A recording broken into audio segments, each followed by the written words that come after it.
Nessa aula de hoje, iremos falar sobre análise de potência em corrente alternada. Então, nós iremos trabalhar com potência e energia, trabalhando com corrente alternada. Então, a forma mais comum de energia elétrica é a corrente alternada de 50 ou 60 Hz.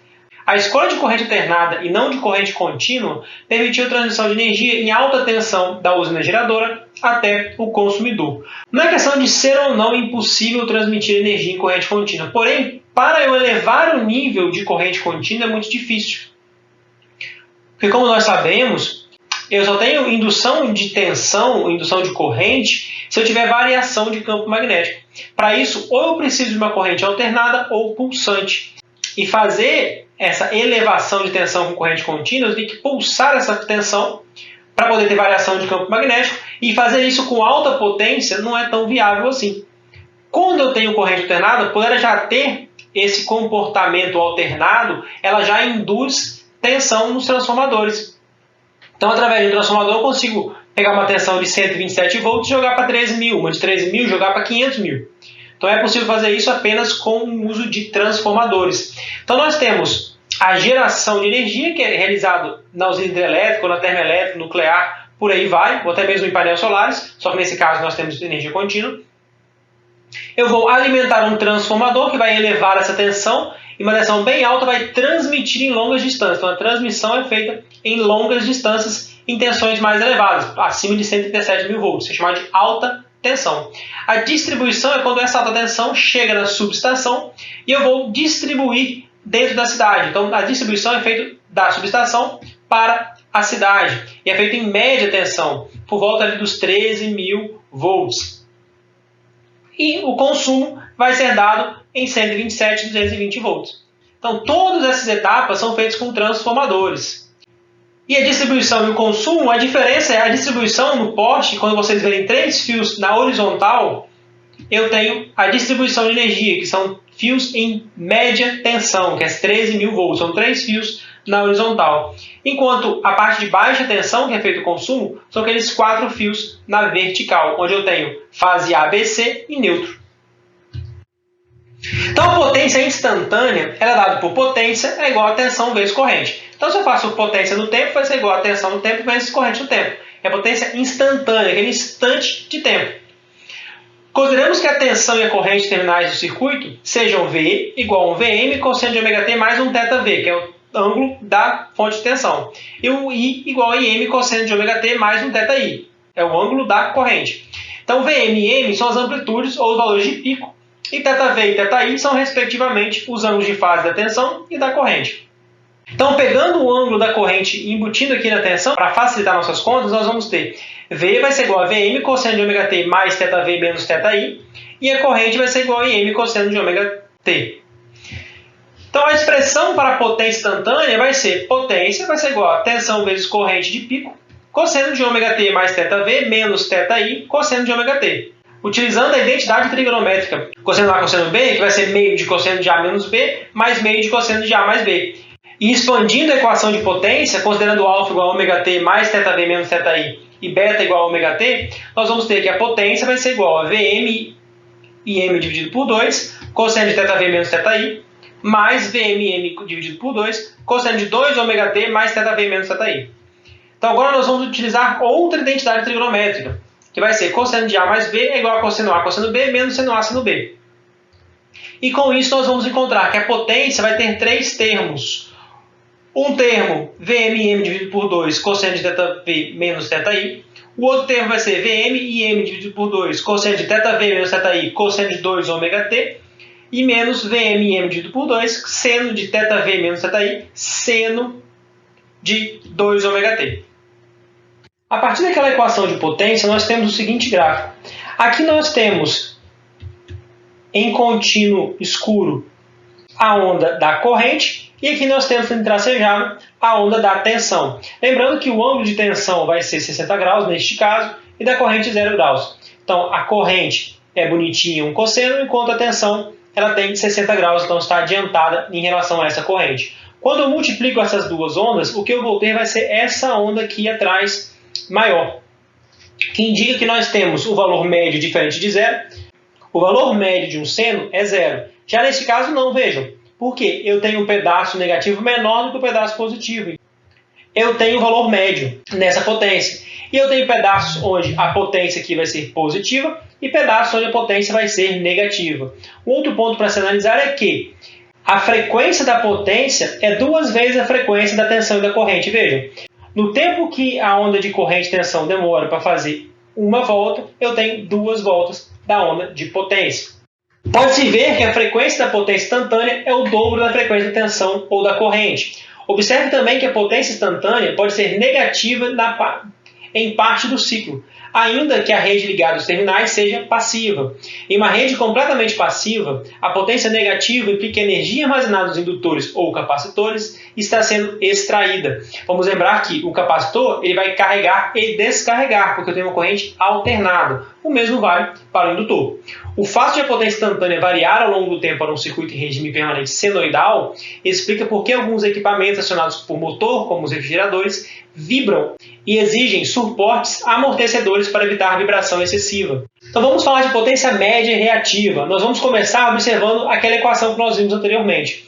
Esses 3 termos podemos reescrever da seguinte forma. A potência instantânea vai ser uma potência mais um P cosseno de 2ωt menos um Q seno de 2ωt. Onde o P vai ser VMIm dividido por 2 cosseno de θv menos θi. O Q vai ser VMIm dividido por 2 seno de θv menos θi. P é denominado potência média e Q potência reativa. A potência média também é denominada potência ativa, porque descreve a potência que é convertida de uma forma elétrica para uma forma não elétrica. Isso seria uma forma térmica, por exemplo. Se o circuito for puramente resistivo, a tensão e a corrente estarão em fase, o que significa que θv é igual a θi. Então a potência instantânea vai ser P mais P cosseno de 2ωt. Por definição, a potência média P é medida de P em um período. Então eu vou pegar um período de onda. Então a onda vai ter um pedaço aqui até aqui, onde eu cheguei em um período. Eu pego uma parte de baixo e uma parte de cima. Então eu pego um período e calculo essa potência média. Se o circuito for puramente indutivo, a tensão e a corrente de seus terminais estarão defasados em exatamente 90 graus. Em particular, a corrente fica 90 graus atrasada em relação à tensão. Isto é, o θv vai ser igual ao θi menos 90 graus. Assim, a diferença de θv menos θi vai ser igual a 90 graus. Então, a expressão para a potência instantânea se reduz a P igual a menos Q seno de 2ωt. Em um circuito puramente indutivo, a potência média é igual a zero. Eu não tenho gasto de energia ou conversão de energia elétrica em outro tipo. Tem só armazenamento de energia. A potência instantânea nos terminais do circuito puramente indutivo é continuamente permutada entre o circuito e a fonte que excita o circuito, a uma frequência de 2ω.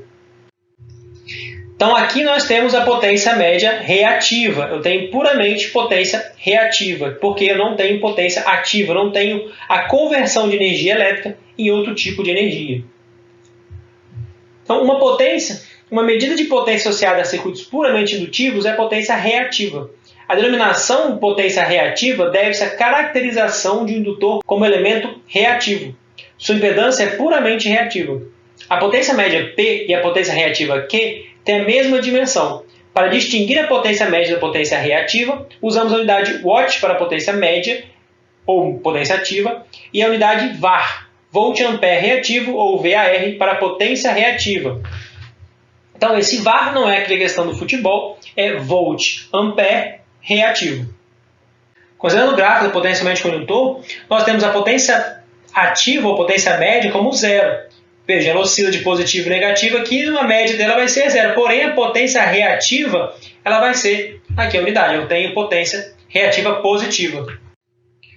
Se o circuito entre os terminais for puramente capacitivo, a tensão e a corrente estarão defasadas em exatamente 90 graus.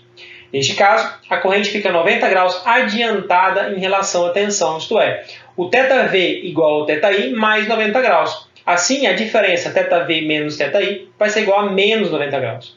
Então, a expressão para a potência instantânea torna-se P igual a menos Q seno de 2ωt. Novamente, a potência média é igual a zero. Eu não tenho elemento que converte energia elétrica em outro tipo de energia. Em um circuito puramente capacitivo, a potência é continuamente permutada entre a fonte que excita o circuito e o campo elétrico associado aos elementos capacitivos. Já aqui no gráfico da potência reativa com capacitor, veja, a potência média a mesma coisa, a média é 0, porém a potência reativa, olha aqui, ó, menos 1. Então tem uma potência reativa negativa. Como que é positiva para indutores, isto é, ΔV menos ΔI igual a 90 graus, e negativa para capacitores, onde o ΔV menos ΔI do capacitor igual a menos 90 graus, os engenheiros eletricistas afirmam usualmente que os indutores absorvem energia reativa e os capacitores fornecem energia reativa. O ângulo ΔV menos ΔI desempenha um papel tanto no cálculo da potência média como no fator reativo e é denominado ângulo do fator de potência, que vai dividir, o quanto que eu tenho de potência ativa e quanto eu tenho de potência reativa. O cosseno desse ângulo é denominado fator de potência, abreviado FP, e o seno desse ângulo é denominado fator reativo, abreviado FR. Assim, o fator de potência é o cosseno do ângulo ΔV menos ΔI, essa é a diferença, enquanto o fator reativo é o seno de ΔV menos ΔI. Conhecer o valor do fator de potência não nos revela o valor do ângulo do fator de potência, pois o cosseno de ΔV menos ΔI é igual ao cosseno de ΔI menos ΔV, ou seja, é uma função par. Se eu tenho o cosseno de menos 30 ou cosseno de 30, vai dar a mesma coisa. Para descrever integralmente esse ângulo, usamos as sentenças descritivas fator de potência atrasado e fator de potência adiantado. Um fator de potência atrasado significa que a corrente está atrasada em relação à tensão. Daí temos uma carga indutiva. Então, o indutor ele vai ter um fator de potência atrasado. A corrente vai estar atrasada em relação à tensão. Um fator de potência adiantado significa que a corrente está adiantada em relação à tensão. Daí tem uma carga capacitiva. Então, o capacitor ele adianta a corrente. Assim, temos um fator de potência adiantado. Então, vamos fazer um exemplo. Calcule a potência média e a potência reativa nos terminais da rede da figura abaixo. Se a tensão V for igual a 10 cosseno de ômega t mais 15 graus volt e a corrente I vai ser 4 seno de ômega t menos 15 graus ampere. A letra B. A rede do interior da caixa está absorvendo ou fornecendo potência média? A rede do interior da caixa está absorvendo ou fornecendo energia reativa? Então vamos fazer as contas aqui. Primeira coisa que nós vamos notar é que o I está na função seno. Então nós vamos converter isso para a função cosseno para ficar igual aqui da tensão. Com isso nós iremos somar menos 90 graus. Então nós temos 4 cosseno de ômega t menos 105 graus ampere. Agora vamos calcular P e Q diretamente das equações que nós já vimos anteriormente. Então a potência P ela vai ser meio de 100, que é a fonte de tensão, que multiplica 4, que é a fonte de corrente, que é o Vm, que multiplica o cosseno de 15 menos 105 graus, e isso aqui vai ser igual a menos 100 watts. A potência Q ela vai ser igual a meio de 100, tensão, que multiplica corrente 4, seno de 15 menos 105. É a diferença entre o ângulo da tensão e o ângulo da corrente. Isso aqui vai ser igual a 173,21 volt-ampere reativo. Então, na letra B, ela pede se está absorvendo ou fornecendo potência média. Como encontramos uma potência negativa, significa que a rede interna dessa caixa está fornecendo energia para os terminais. E, como nós encontramos uma potência reativa positiva, temos que o interior dessa caixa aqui está absorvendo energia reativa de seus terminais. Até agora nós estávamos trabalhando com valores de pico, que é o Vm e o Im, mas existe também um jeito de trabalhar com valor eficaz. O valor eficaz de uma corrente periódica é a corrente CC, que libera a mesma potência média para um resistor, que é corrente periódica. Então quer dizer o quê? Agora nós queremos um valor que seria a mesma coisa que substituir uma corrente alternada por contínua para ter o mesmo efeito. Daí que vem o valor eficaz. Na figura, o circuito em A é corrente alternada, enquanto aquele no item B é corrente contínua. Nosso objetivo é determinar IF, que transferirá a mesma potência ao resistor R como a senoide I. A potência média absorvida pelo resistor no circuito CA é P igual a 1 sobre T, que é o período, a integral do período da corrente ao quadrado que multiplica a resistência dt. ou R sobre T, a integral de 0 até T, de quadrado dt. Enquanto a potência absorvida pelo resistor no circuito CC é P igual a I eficaz ao quadrado, que multiplica R. Igualando as expressões das equações anteriores e determinando IEF, que é o I eficaz, obtemos que o I eficaz vai ser a raiz quadrada de 1 sobre T, a integral de 0 até T, de quadrado dt. O valor eficaz da tensão é encontrado da mesma maneira que para a corrente, isto é, o valor eficaz da tensão vai ser a raiz quadrada, 1 sobre T, a integral de 0 até T de V quadrado dt. Isso indica que o valor eficaz é a raiz quadrada da média do quadrado do sinal periódico. Portanto, o valor eficaz é conhecido como a raiz do valor médio quadrático, que vem do root mean square, por isso o valor RMS. Então, é a raiz quadrada da média do quadrado do sinal. E vamos escrever como segue, que o eficaz é igual a IRMS, é um em português e um em inglês. Então, o V eficaz vai ser igual ao VRMS. Para qualquer função periódica x de t, em geral, o valor RMS vai ser dado por raiz quadrada de 1 sobre o período integral do período, de 0 até t, né, de x quadrado dt. É a média do raiz quadrada do quadrado. O valor eficaz do sinal periódico é a raiz do valor médio quadrático. Para a senoide I de t igual a Im cosseno de ômega t, o valor eficaz, ou RMS, vai ser Im dividido por raiz de 2. Porque quando eu pego e faço esse quadrado do valor médio quadrado, eu vou obter esse raiz de 2 aqui, né? Vai ficar Im dividido por raiz de 2. De forma similar, para a tensão V de t igual a Vm cosseno de ômega t, o VRMS, ou V eficaz, vai ser igual a Vm dividido por raiz de 2. A potência média pode ser escrita em termos de valores RMS. Então, eu posso pegar a equação de potência, que nós vimos que é meio de VMM cosseno de θV menos θI. Como o valor eficaz é Vm raiz de 2, eu consigo tirar esse 2 aqui e botar duas vezes raiz de 2, como colocado aqui do lado. Então, este valor aqui é o V eficaz e esse valor é o I eficaz. De modo similar, a potência média absorvida por um resistor R pode ser escrita como P igual a I ao quadrado, ou I eficaz ao quadrado, que multiplica R, ou VRMS quadrado, que divide por R. A indústria do setor de energia elétrica especifica as magnitudes em termos dos valores RMS e não em termos dos valores de pico. Por exemplo, os 127 volts disponíveis em nossas casas é o valor RMS, ou valor eficaz. A tensão de pico é 127 raiz de 2, que vai dar aproximadamente 179 volts. Então, a tensão da nossa tomada de casa, que é dita 127 volts, na verdade é uma onda de tensão que é 179 cosseno de ômega t. Então, o eficaz dela que é 127 volts. A potência média e a potência reativa podem ser escritas em termos de valores eficazes, como sendo P vai ser igual a VMM dividido por 2 cosseno de θV menos θI, que vai ser igual a V eficaz e eficaz cosseno de θV menos θI. Por manipulação semelhante, vamos chegar que a potência reativa Q vai ser igual a V eficaz e eficaz, seno de θV menos θI. Então vamos fazer um exemplo. Uma tensão senoidal com uma amplitude máxima de 625 volts é aplicada aos terminais de um resistor de 50 ohms. Determine a potência média fornecida ao resistor. Primeiramente, nós vamos transformar essa tensão, que é máxima, em tensão eficaz. Então, essa tensão eficaz ela vai ser de 625 dividido por raiz de 2. Isso vai nos dar 441,94 volts.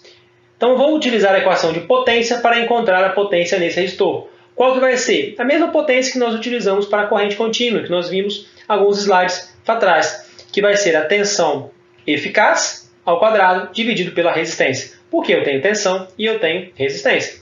Então, nesse caso, eu vou ter 441,94 dividido por 50. Isso aqui ao quadrado. Isso vai ser igual a 3.906,25 watts. E agora falamos então de potência complexa. A potência complexa vai ser a soma das potências ativa e reativa que nós já vimos. Então S, que é a potência complexa, vai ser P mais JQ. A potência complexa tem a mesma dimensão da potência média e da potência reativa. Contudo, para distinguir a potência complexa das outras duas, utilizamos para ela a unidade volt-ampere. Por isso que o Q vem como volt-ampere reativo. Então é VA volt-ampere, tensão que multiplica corrente. Então a potência complexa é dada em volt-ampere, a potência média ou ativa é dada em watt e a potência reativa é dada em volt-ampere reativo. Então, pela figura aqui, nós temos o triângulo de potência. A mesma coisa pode ser montada com a impedância, onde eu tinha parte imaginária e parte real. Aqui eu tenho potência ativa e reativa. Então, o θ vai ser a relação entre as três potências. A potência aparente, ela vai ser o módulo deste valor aqui, o módulo da potência complexa, que eu vou achar como sendo raiz quadrada de potência ao quadrado mais Q ao quadrado. Então, potência média ao quadrado mais potência reativa ao quadrado. E, bom, eu posso utilizar qualquer relação aqui de seno e cosseno para encontrar esses elementos. Basta utilizar esse ângulo aqui, θ. Então, com qualquer dois dos valores, eu consigo encontrar os outros dois. Para o triângulo retângulo mostrado na figura, a tangente de θ é Q sobre P. Mas pelas definições de P e Q, então, Q e P eu tenho VMN dividido por 2, seno de ΔV menos ΔI. E o P vai ser VMN dividido por 2, cosseno de ΔV menos ΔI. Assim eu vou ter o tangente de ΔV menos ΔI. Portanto, θ é a diferença entre o ângulo da tensão da corrente. Geralmente essa diferença vai ser dada pelo ângulo da impedância. Então a impedância vai fazer esse deslocamento do ângulo da corrente. A magnitude da potência complexa é denominada potência aparente. Especificamente, eu tenho que o módulo então, da potência complexa vai ser igual a raiz quadrada de P quadrado mais Q quadrado. A potência aparente, como a complexa, é medido em volt-ampere.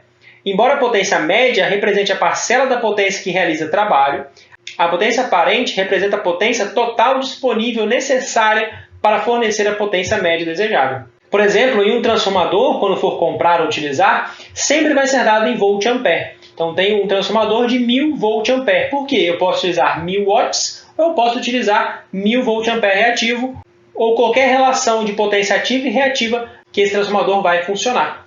Então, por isso eu coloco sempre em volt-ampere, que é o disponível e vai poder ser dividido entre potência ativa e potência reativa.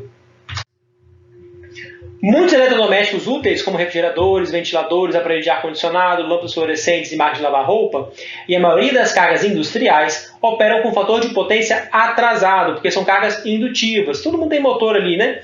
Então tem o ventilador, vai ter um motor, o aparelho de ar-condicionado tem um compressor, refrigerador também tem um compressor, e cargas industriais geralmente são motores. O fator de potência dessas cargas é às vezes corrigido pela adição de um capacitor ao próprio dispositivo, ou pela conexão de capacitores à linha que alimenta a carga.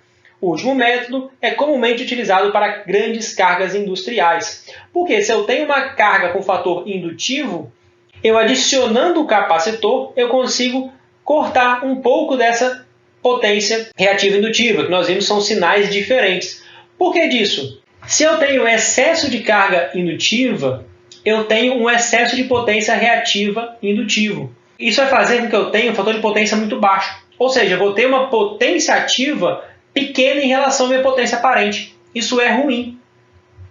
Então, as concessionárias de energia, junto com a ANEEL, que regula toda a eletricidade do Brasil, ela regula e que a indústria tem que ter um fator de potência acima de 0,92.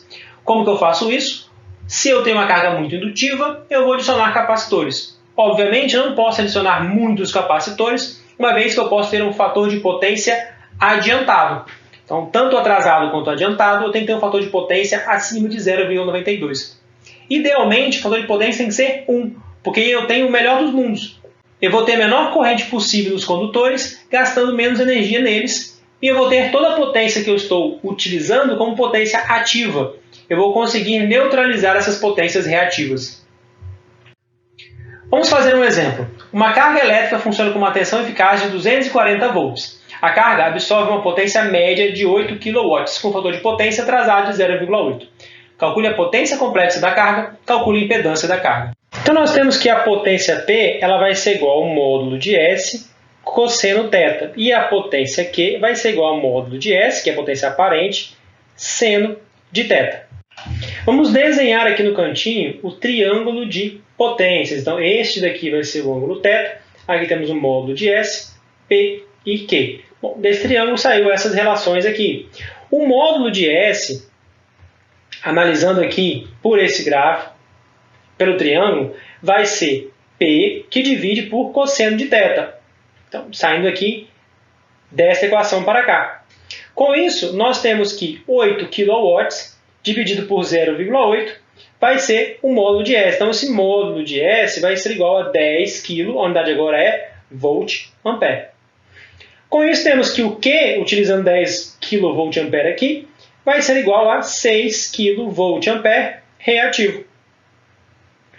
E a potência complexa agora, o S, vai ser dado por P mais JQ. Então, eu vou ter 8 mais J, 6 kVA. Calcule a impedância da carga. Então, na letra B, nós vamos fazer utilizar o cálculo de potência, vai ser igual a V eficaz, I eficaz, o cosseno de ΔV menos ΔI. Nós sabemos que essa parte do cosseno já de ΔV menos ΔI vale 0,8. Então, isso aqui nós vamos encontrar a corrente IF. Então, a potência nós temos que vale 8 kW, temos a tensão que vale 240 volts. Com isso, vamos achar um IF igual a 41,67 amperes. Agora, com corrente e tensão, nós conseguimos encontrar a impedância. Basta, primeiro, encontrar o ângulo θ. Quem que vai ser o ângulo θ? O arco cosseno ou arco cosseno de 0,8. Isso vai nos dar um ângulo de 36,87 graus. Falta uma informação nesse ângulo que nós temos aqui denunciado, que fala que o fator de potência está atrasado. Então, trata-se de uma carga indutiva. Agora, nós vamos ter que o módulo de Z vai ser igual ao módulo da tensão eficaz dividido pelo módulo da corrente eficaz. Isso vai ser igual a 240, que é a tensão, dividido pela corrente 41,67. Nós temos essa impedância, o módulo dessa impedância, de 5,76 ohms. Assim, a impedância Z vai ser igual a 5,76 fase 36,87 graus em ohms, ou 4,608 mais J, 3,456 ohms.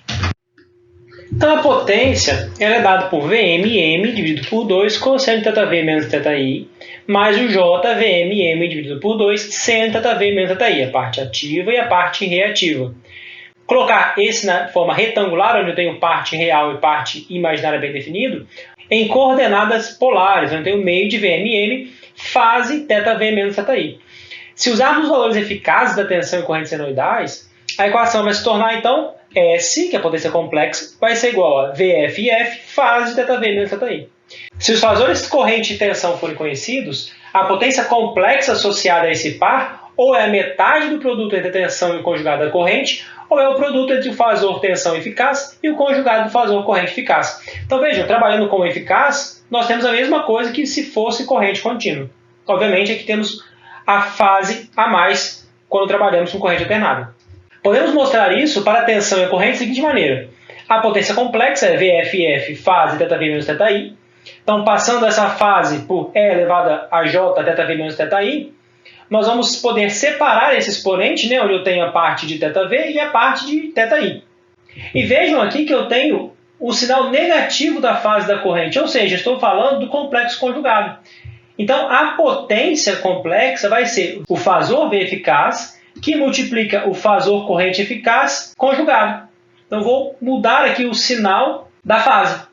Ou a potência complexa vai ser meio do fasor tensão, fasor corrente conjugado, utilizando os valores de máximo aqui. Utilizando a tensão eficaz como Z e eficaz, nós obtemos S igual a Z e eficaz, que multiplica I conjugado eficaz. Ou seja, o módulo de eficaz ao quadrado que multiplica Z. Então, esse módulo de corrente ao quadrado vai ficar R mais JX. Com isso, nós temos o módulo da corrente ao quadrado, que multiplica R, mais J, o módulo da corrente ao quadrado, que multiplica X, que vai ser igual a P mais JQ. Então, podemos utilizar a equação para a potência de IF eficaz ao quadrado, que multiplica R, ou a potência reativa Q, IF ao quadrado, que multiplica X. E o equivalente, tratando com valores de máximo, seria meio de M quadrado, onde X é a reatância da indutância equivalente. Lembre-se que a reatância é positiva para circuitos indutivos e negativa para circuitos capacitivos. Ainda podemos fazer que a potência S vai ser o valor eficaz, só que eu vou multiplicar por V eficaz dividido por Z. Então, essa parte que vai ser conjugada, que vai ser igual ao módulo de V eficaz ao quadrado, dividido pelo complexo conjugado da impedância. Observe que se Z for elemento resistivo puro, aí eu vou ficar igualzinho como se fosse corrente contínua. Se Z for um elemento reativo puro, aí eu vou ter o Q vai ser igual a módulo de VF² dividido por X. Exemplo. No circuito mostrado na figura, uma carga cuja impedância é 39 mais J26 ohms é alimentada por uma fonte de tensão por meio de uma linha de impedância 1 mais J4 ohms. O valor eficaz, ou RMS, da fonte de tensão é 250 volts. Calcule a potência média e a potência reativa fornecidas à carga.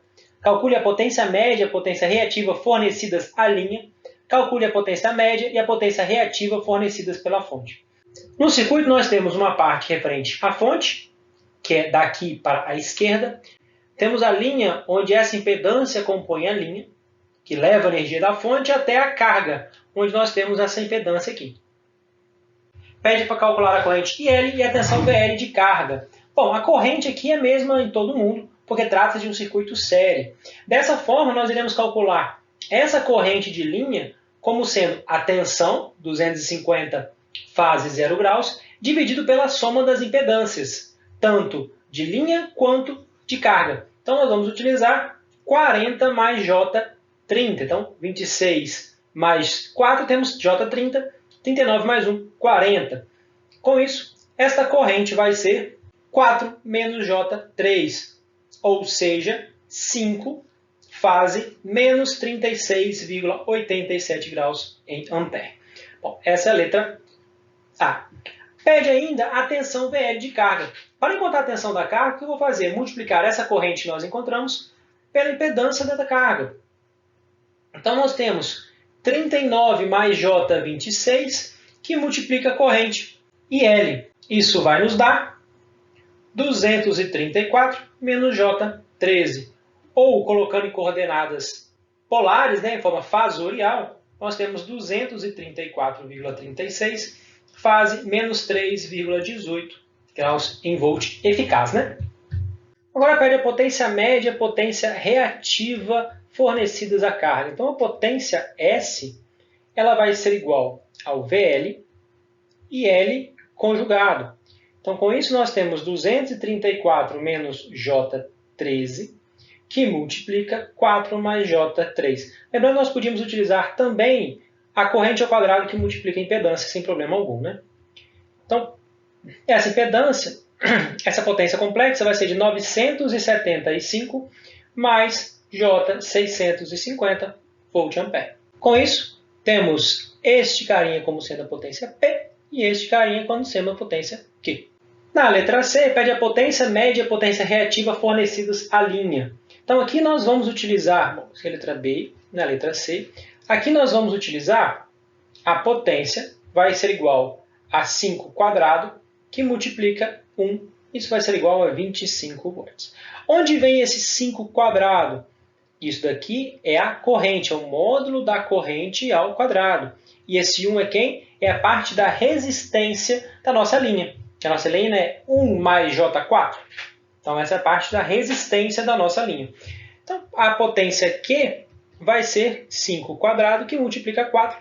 E aqui nós temos, então, 100 volt-ampere reativo. Obviamente, também podia fazer, neste caso aqui, S vai ser igual a I quadrado, que multiplica Z da linha, sem problema algum, linha. Na letra D, é pedido para calcular a potência média e a potência reativa fornecidos pela fonte. Então, na letra D, eu vou criar a soma de todas as potências. Todas as potências, tanto juntando parte real com parte real, parte imaginária com parte imaginária. Então, eu vou somar 975 mais J650 com 25 mais J100. Com isso, eu vou ter 1000 mais J750 volt-ampere. Um outro exemplo. As duas cargas do circuito mostrado na figura podem ser descritas da seguinte forma. A carga 1 absorve uma potência média de 8 kW com um fator de potência adiantado de 0,8. A carga 2 absorve 20 kVA com um fator de potência atrasado de 0,6. Determine o fator de potência das duas cargas em paralelo. Determine a potência aparente necessária para alimentar as cargas, a amplitude da corrente IF e a potência média dissipada na linha de transmissão. Dado que a frequência da fonte é 60 Hz, calcule o valor do capacitor que corrigiria o fator de potência para 1, se colocado em paralelo com as duas cargas. Calcule novamente os valores em B para a carga com o fator de potência corrigido. Então aqui, primeiramente, nós vamos considerar que a potência S vai ser igual à fonte de tensão, que é 250 volts, que multiplica a corrente que sai da fonte, então complexo conjugado de F. Vamos considerar aqui que I1 mais I2 vai ser igual a essa corrente da fonte. Então eu vou ter 250 que multiplica I1 mais I2 conjugado. Ou seja, essa potência S vai ser igual a 250 que multiplica I1 conjugado mais 250 que multiplica I2 conjugado. Isso aqui vai ser igual então a S1 mais um S2, referente a cada uma dessas cargas. Para encontrar a potência, nós vamos fazer o triângulo de potências para cada uma das cargas. Primeiramente, para a carga 1, temos um fator de potência adiantado de 0,8, o que corresponde para a gente menos 36,87 graus. Então, aqui é menos 36,87 graus. No enunciado, fala que nós temos 8 kW de potência, então a potência real vale 8 kW. Aplicando esse ângulo, nós conseguimos encontrar os outros dois valores, que vai ser menos 6 kVA reativo, e a potência complexa, a potência aparente, vai ser 10 kVA. Para a segunda potência, montando aqui nosso triângulo de potência, o enunciado fala que absorve 20 kVA, então nós temos 20 kVA, e um fator de potência atrasado de 0,6, o que vai nos dar um ângulo de 53,3, então 53,13 graus. Com isso eu consigo encontrar os outros dois elementos, que vai ser 16 kVA reativo, e nós temos aqui 12 kW de potência ativa. O que eu vou fazer aqui vai ser somar esses dois triângulos de potência. Assim eu vou ter um novo triângulo de potência com a potência total do circuito, com L1 e L2. Então, eu vou somar as potências ativas, 12 com 20, eu vou obter 20 kW.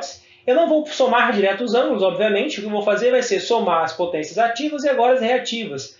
16 menos 6, nós temos 10 kVA reativo. E a potência agora aparente vai ser 22,36 kVA. E o ângulo agora de 26,565 graus.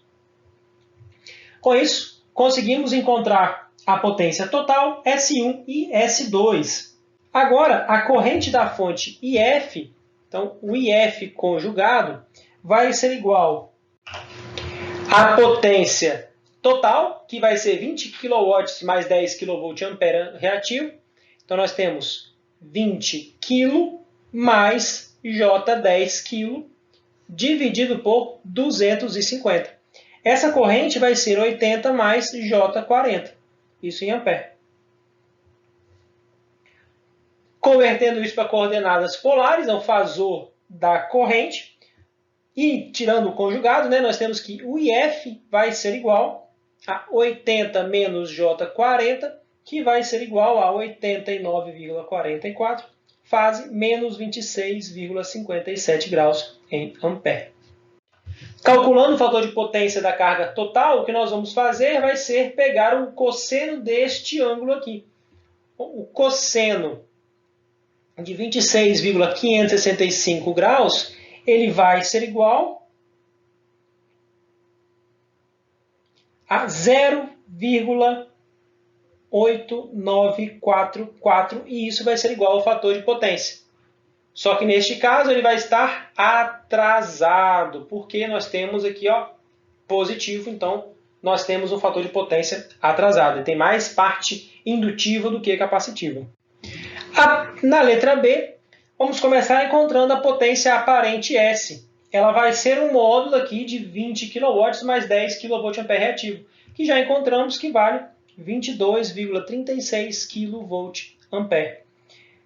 Já o módulo da corrente IF da fonte vai ser igual ao módulo de 80 menos J40 que encontramos aqui, ou seja, este pedaço aqui, que é 89,44 amperes.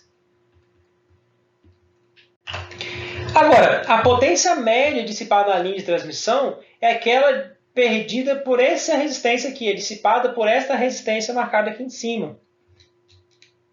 Então, essa potência da linha, veja que eu estou usando P e não estou usando S, vai ser igual ao módulo de IF quadrado, que multiplica a resistência dessa linha.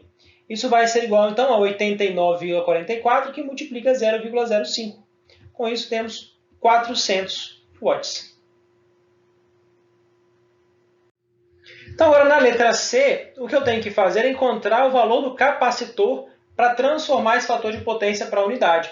Então, nós temos uma potência reativa total de 10 kVA reativo. Logo, eu preciso de uma potência reativa capacitiva de 10 kVA reativo, que vai ser menos 10 kVA reativo por estar adiantada. Então, eu vou precisar de um capacitor da reatância capacitiva X, que vai ser igual ao V eficaz ao quadrado, dividido por Q. Por que eu estou usando V eficaz? Porque vai ficar em paralelo aqui com essa fonte. O capacitor vai ficar em paralelo aqui. Então, eu vou utilizar essa tensão eficaz que eu tenho aqui de 250 fase zero. Então, eu vou utilizar 250 ao quadrado dividido por menos 10.000, que é a potência que eu quero. Eu vou encontrar menos 6,25 ohms de reatância capacitiva. A reatância capacitiva X é menos 1 sobre ômega-C. Então, eu vou ter que o capacitor, a capacitância, vai ser igual a menos 1 sobre ômega-X.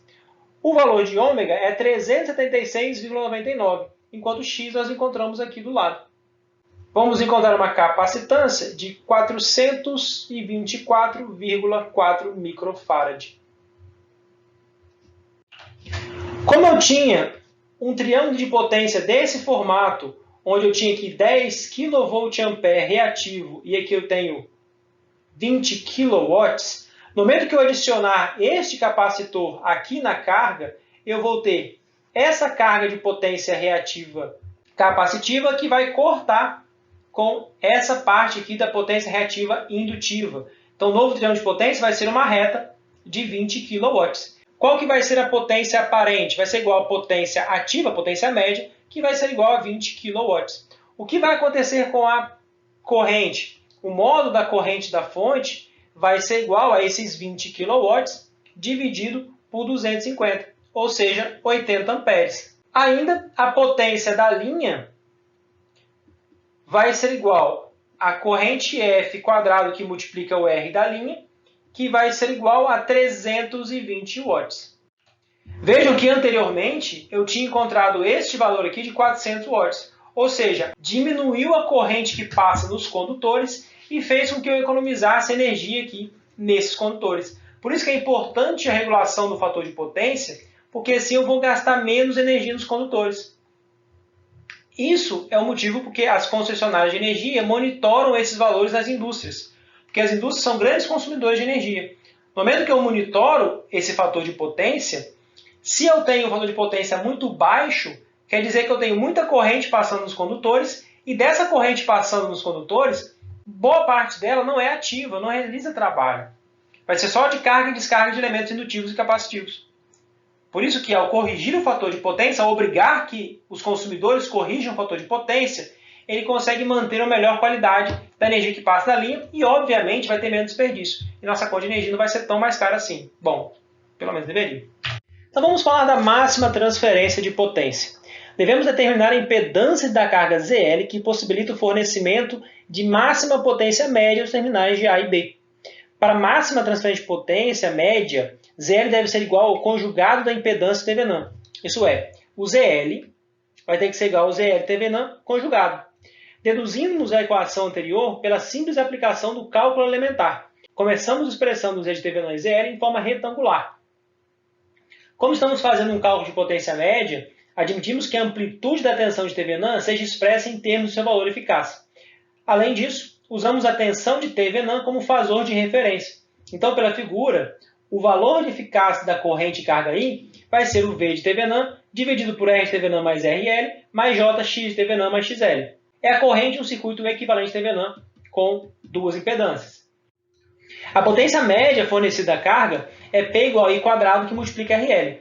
Substituindo as equações anteriores, temos que a potência vai ser igual ao V de Thevenin quadrado RL dividido por RTVNAM mais RL² mais XTVNAM mais XL².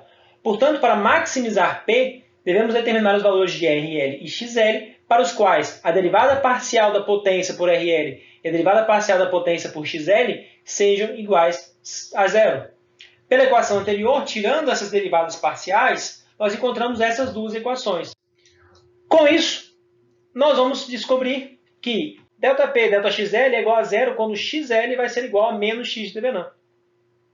E pela segunda equação, o ΔP sobre ΔXL é igual a zero quando RL for igual a raiz quadrada de RTVNAM mais XL mais x de TVNAM ao quadrado. Observe que quando combinamos as duas equações, ambas as derivadas são iguais a zero quando o ZL for igual ao Z de TVNAM. A máxima transferência média, que pode ser fornecida a ZL quando ela é igualada ao conjugado de Z de TVNAM, é calculada facilmente pelo circuito da figura. Quando ZL for igual ao conjugado de Z de TVNAM, o valor eficaz da corrente de carga é V de TVNAM sobre 2R. E a máxima potência média fornecida à carga vai ser de 1/4 de V de TVNAM ao quadrado dividido por RL.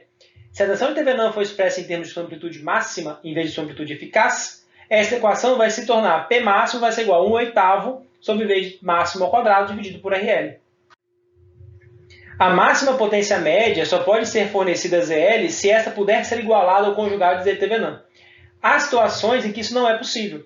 Em primeiro lugar, RL e XL podem estar restritas a uma faixa limitada de valores. Nessa situação, a condição ótima para RL e XL é ajustar o valor de XL o mais próximo possível de menos x de TVNAM. E então, ajustar o valor de RL mais próximo possível de raiz quadrada de RTVNAM mais XL mais x de TVNAM ao quadrado. Um segundo tipo de restrição ocorre quando o módulo de ZL pode variar, mas seu ângulo de fase não pode. Sob essa restrição, a maior quantidade de potência é transferida à carga quando o módulo de ZL é igualado ao módulo de Z de TVNAM. Isto é, quando o módulo de ZL for igual ao módulo de Z de TVNAM. Exemplo.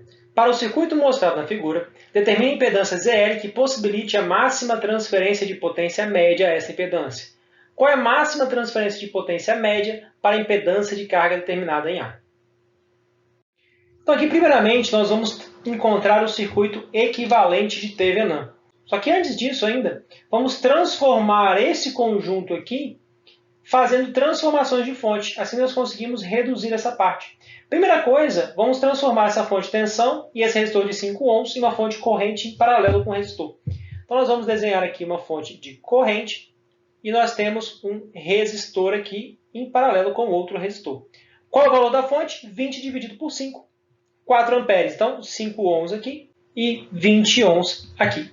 O paralelo entre esses dois vai ser 4 ohms. Então, para transformar isso daqui em uma fonte de tensão em série com um resistor de 4 ohms, eu vou multiplicar os dois e tenho 16 volts aqui. Vamos trabalhar, então, com esse circuito ao lado. Vamos encontrar o V de TVNAM. Como que eu vou encontrar o V de TVNAM? Eu quero a tensão em cima deste elemento, então vou fazer divisor de tensão.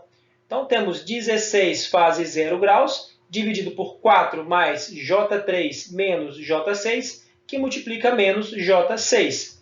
Isso vai ser igual a 19,2 fase menos 53,3 graus em volt, ou 11,52 menos J 15,36 volts. Para encontrar o Z de TVNAM, nós vamos abrir o circuito, já está aberto. Para encontrar o Z de TVNAM, nós vamos matar essa fonte de tensão, vamos transformar em um curto-circuito e encontrar a impedância equivalente. Então, o Z de TVNAM vai ser igual ao produto pela soma de 4 mais J3 com menos J6. Então, menos J6, que multiplica 4 mais J3, dividido por 4 mais J3 menos J6. Isso vai ser igual a 5,76 menos J, 1,68 ohms. Com isso, para a máxima transferência de potência média, a impedância da carga ZL vai ter que ser o conjugado de Z de TVNAM, ou seja, 5,76 mais J, 1,68 ohms. Para encontrar essa potência média, que eu pedi na letra B, o I eficaz vai ser 19,2 dividido por raiz de 2, para transformar em I eficaz, dividido pela impedância equivalente, que vai ser 2 vezes 5,76, uma vez que eu já cortei essa parte aqui, porque eu liguei tanto o Z de Thevenin com o Z da carga. Isso vai ser igual a 1,1785 amperes. A potência vai ser igual a este I eficaz ao quadrado, que multiplica 5,76. Isso vai ser igual, então, a 8 watts. E assim nós acabamos a aula de hoje sobre análise de potência em corrente alternada. Até a próxima!